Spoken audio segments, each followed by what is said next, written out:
நிறையா பணம் கிடைச்சா நிம்மதியாக இருப்பேன். பெரிய பதவி கிடைச்சா நான் நிம்மதியாக இருப்பேன். என்னை சுற்றி அன்பான உறவுகள் இருந்தால் நான் நிம்மதியாக இருப்பேன். ஆனால் இது எல்லாமே இருந்தும் நிம்மதி இல்லாதவங்க இருக்க தான் செய்கிறாங்க. முதல்ல நிம்மதி வாழ்க்கையில் ஏதோ ஒரு விஷயத்தை அடையிறதுனால வரதில்லை, அதை இன்னும் ஆழமாக புரிஞ்சுக்கிறதுல தான் இருக்குது அப்படிங்கிறத நீங்கள் முதல்ல உணரணும். இன்றைக்கி மனிதர்கள் நிம்மதி இல்லாமல் இருக்கிறதுக்கு 1000 காரணங்கள் இருந்தாலும் அதை எளிமையாக 3 வகையில் பிரிச்சிடலாம். முதலாவது, நாம் வாழ்க்கையில் ஏதாவது ஒரு விஷயத்தை அடைஞ்சே ஆகணுன்ட்டு நிம்மதி இல்லாமல் இருக்கிறது. இரண்டாவது, அப்படி கஷ்டப்பட்டு அடைஞ்ச விஷயத்தை தக்க வச்சுக்கிறதுக்காக நிம்மதி இல்லாமல் வேலை செய்கிறது.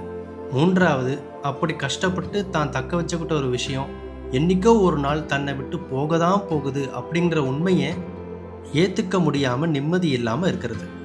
இப்படி பணம், பதவி, உறவுகள்னு எதை எடுத்தீங்கனாலும் இந்த 3 நிலைகளில் ஏதோ ஒரு நிலைகளை மாட்டிக்கிட்டு நம்ம மனசு நிம்மதி இல்லாமல் இருக்கும். எடுத்துக்காட்டுக்கு, வேலை இல்லாதவன் தனக்கு வேலை கிடைச்சா நிம்மதியாக இருக்கும்னு நினைக்கிறான்.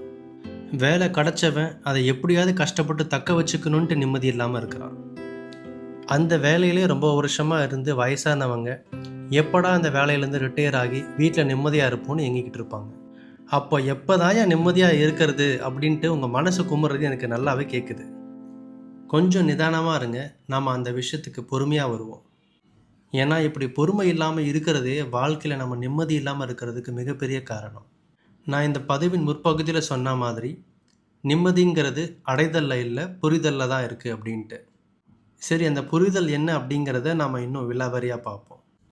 இந்த வேலையை எடுத்துக்காட்டாக சொல்லி உங்களுக்கு நான் புரிய வச்சது, வாழ்க்கையில் ஒருவர் ஒரு படிநிலையில் அனுபவிக்கக்கூடிய அந்த வேதனை தான். ஆனால் நம்ம எல்லாரும் அதை விட ஒரு விரக்தியான ஒரு நிலையில் இருக்கோம். அதுக்கான காரணம் என்னென்னா, நாம் ஒரு படிநிலைகளில் இந்த 3த்தில் ஏதோ ஒரு நிலையில் மாட்டிக்கிட்டு இருக்கோம். எடுத்துக்காட்டுக்கு, ஒருவருக்கு இப்போ கல்யாணம் ஆகிருக்கு, புதுசாக கல்யாணம் ஆயிருக்குன்னு நினச்சிக்கோங்க. அவருக்கு பார்த்தீங்கன்னா இப்போ கையில் வேலை இருக்குது, வேலையை தக்க வச்சுக்கணும் அப்படிங்கிற ஒரு பதட்டம் இருக்குது. அவர் இப்போ ஏதோ ஒரு விஷயத்தை நோக்கி அலைஞ்சிட்டு இருக்கணும் இல்லையா? எதை நோக்கி அலைகிறாருன்னு பார்த்தீங்கன்னா, அதாவது சொந்த வீடு வேணும், காரு வேணும், அதுக்காக தான் வேலையை தக்க வச்சுக்கணுன்ட்டு ஒரு விஷயம் இருக்குது. அப்போ எதை இழந்துருமோன்னு பயந்துட்டு இருக்காரு அப்படின்னா, புதுசாக கல்யாணம் பண்ணியிருக்கிறாரு. இந்த வேலையில் இருக்கக்கூடிய அந்த மன அழுத்தமோ இல்லை இந்த தேடுதலில் இருக்கக்கூடிய அந்த பதட்டமோ அவங்கக்கிட்ட காட்டிடக்கூடாதுன்னு சொல்லிட்டு பார்த்து பயந்து அவர் அவங்கக்கிட்ட பக்குவமாக பேச வேண்டிய நிலையில் இருக்குது. அது என்னென்னா, நமக்கு இப்போ தான் கல்யாணம் ஆகிருக்கு, இந்த உறவை தக்க வச்சுக்கிட்டு இதை இழக்காமல் இருக்கணும் அப்படிங்கிற ஒரு விஷயமும் இருக்குது. இந்த மாதிரி பணம், பதவி, உறவுன்ற விஷயங்கள் எல்லாமே பின்னி பிணைஞ்சு ஒவ்வொரு இடத்துலையும் இந்த நிம்மதி இல்லாமல் இருக்கிறதுன்ற நிலை பார்த்திங்கன்னா நமக்கு அதிகமான பதட்டத்தையும், நமக்கு வாழ்க்கையில் எவ்வளவு கிடைச்சாலும் நிம்மதி இல்லை. இப்போது நீங்கள் நல்லா அந்த கவனிச்சிருப்பீங்க. அதாவது வேலை கிடைக்காதவனும் நிம்மதி இல்லாமல் இருக்கான், கிடைச்சவனும் நிம்மதி இல்லாமல் இருக்கான், அதை கிடச்சி ரொம்ப நாள் வச்சுருக்கிறவனும் எப்படா விடுவோம் நிம்மதி இல்லாமல் இருக்கான். இப்போது நிம்மதிங்கிறது அடைதலில் இல்லை அப்படின்றது நமக்கு தெளிவாக தெரிஞ்சிருச்சு. அப்போ புரிதல் என்ன, அந்த புரிதல் எப்படி நமக்கு நிம்மதி கொடுக்கும் அப்படிங்கிறத பற்றி இப்போ பார்ப்போம்.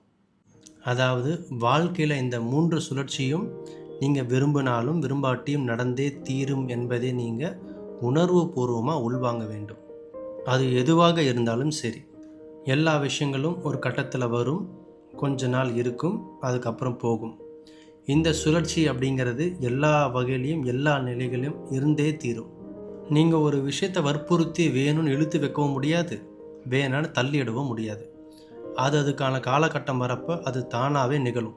இந்த உண்மையை யார் உணர்வுபூர்வமாக உள்வாங்கிக்கிறாங்களோ அவங்களுக்கு நிம்மதி நிச்சயம். இயற்கையோட இந்த சத்தியத்தை, இந்த சுழற்சியை புரிஞ்சிக்காம யாரெல்லாம் அதை நோக்கி எதிர்த்து போராடுறாங்களோ அவங்களுக்கு வாழ்க்கையில் நிம்மதி அப்படிங்கிறது ஒரு நிமிஷம் கூட கிடைக்காது.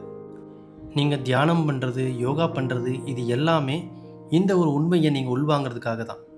இந்த ஒரு சத்தியத்தை நீங்கள் உள்வாங்காமல் நீங்கள் எந்த கோயில் போனாலும் சரி, என்ன பரிகாரம் பண்ணாலும் சரி, எந்த குருக்கிட்ட என்ன தீட்சை வாங்கினீங்கனாலும் நிம்மதியோட நிழலை கூட நீங்கள் தொட முடியாது.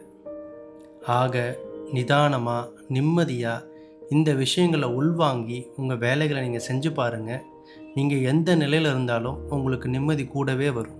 நீங்கள் நிம்மதியாக இருக்கிறனாலேயே அழகான வாய்ப்புகளையும் செல்வங்களையும் பேரையும் புகழையும் நீங்கள் உங்களை நோக்கி ரொம்பவே இயல்பாக இயற்கையாக இருப்பீங்க. இந்த உண்மையை உள்வாங்கி தான் வாழ்க்கையை நிதானமாக நடத்துகிறவங்களுக்கு நிம்மதி நிச்சயம்.